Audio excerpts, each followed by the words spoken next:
My name is Dennis and this took place many years ago, when I was much younger.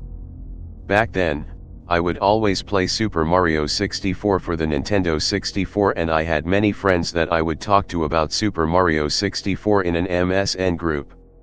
Well, they were sort of my friends. They would always bully me by intentionally misspelling my first name because they thought it was funny and that became my nickname. I would just play along with it, but secretly it made me very sad.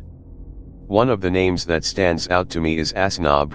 I think we might have been friends but honestly I don't know because he would bully me too.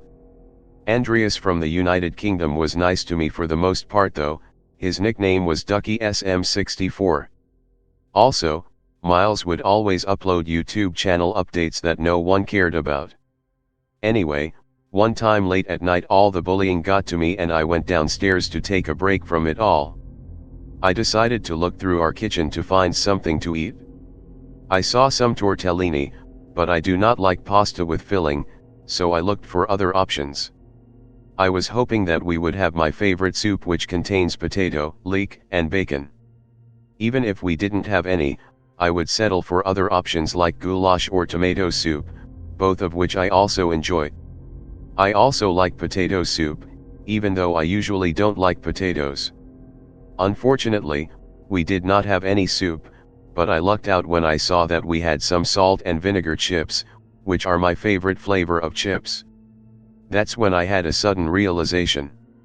Today was April 23rd. My mother's birthday was tomorrow and I did not have a gift for her yet. I decided that as a present, I would create a song for her on Mario Paint Composer. To help me make my song, I used some information from Levus28 who created a Through the Fire and Flames video. I carefully crafted the song to be at 145.45 beats per minute. I knew my mom would love it. That is when I heard a tapping noise at my window. This made no sense to me because my room was on the second floor.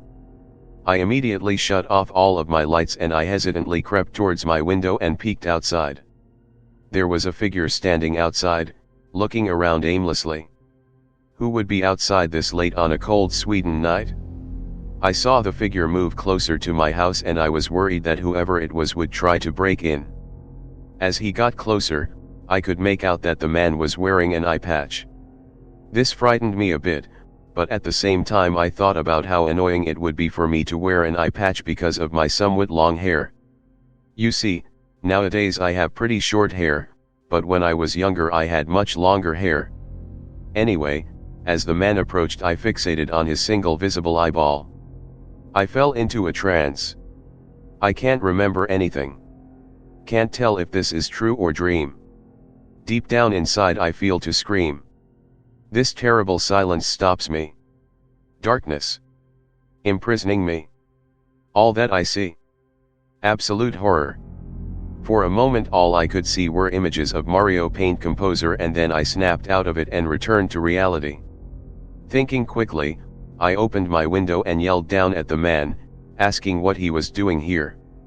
He asked if Robert Jobel lived here.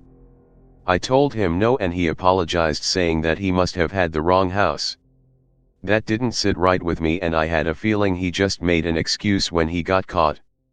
The man descended away into the darkness and I never saw him again. I never called the police or told my parents about it, but in retrospect I definitely should have. I don't know what that man's intentions were, but I do know that I never want to see him again and I hope that everyone can learn something from this story. That would make me happy because I never ended up becoming a math and physics teacher like I once dreamed of and I always enjoyed the feeling of when I taught a student something and I got them to finally understand it and say as they realize how the concept makes sense. So I hope you learned a lesson from my experience. Thank you for reading.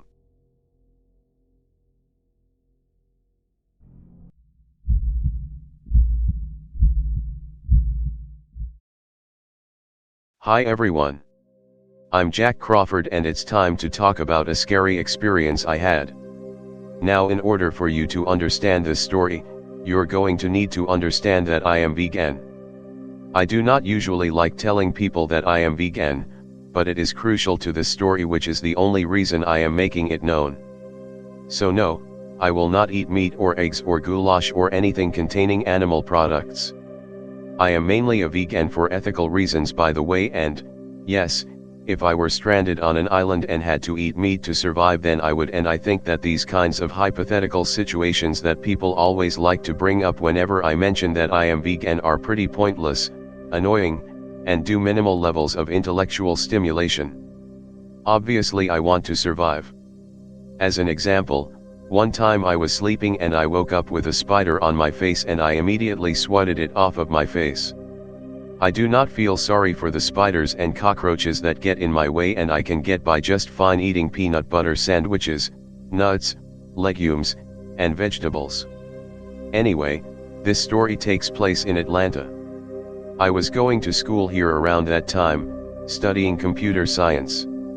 I am a pretty ambitious person and I do not want to be stuck in a dead-end job, awkwardly struggling to relate to my daughter, and most of all longing to relive the glory days of my original adventure.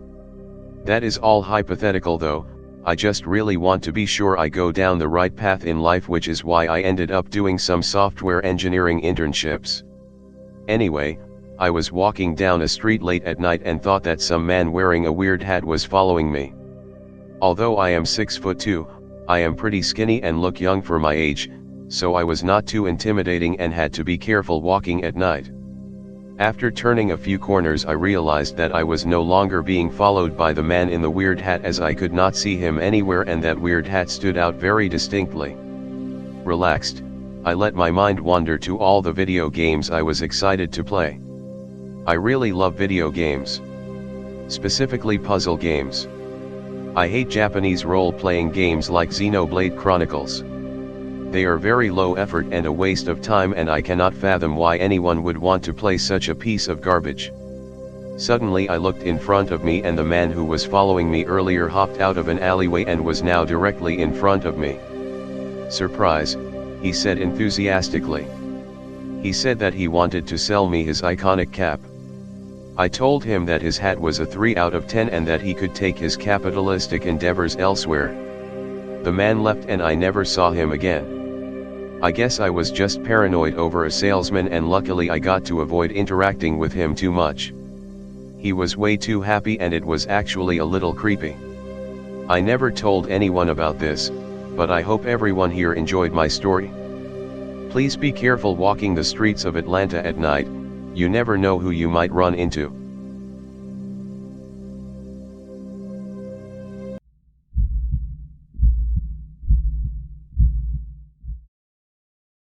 I live by the forests. I do not hunt, but sometimes I am hunted. One day, as I was feeding my crows white bread, they always appreciate me just as I appreciate them. One day when I feed them, I got a notion in my head. A vision came upon me. I knew that Elizabeth Smart was in Utah. I killed them and I own them. They are me and I am them. This is what I heard spoken by a person that should not be speaking such criminal words. I called to them, but the federal government lied me and suppressed my infos. I know what I know. I was told to accept to be divided into two because one side of my body could be contradicting the other and can only be complementary when separated. That is how many lose their integrity and can never be the same again. Some can even be divided into three complementary persons that live together inseparably, but need to be controlled at some point or repossessed. Wallace is not a doctor, he betrayed me. Dr. Wallace constantly is gang stalking. The criminals are like Baptists.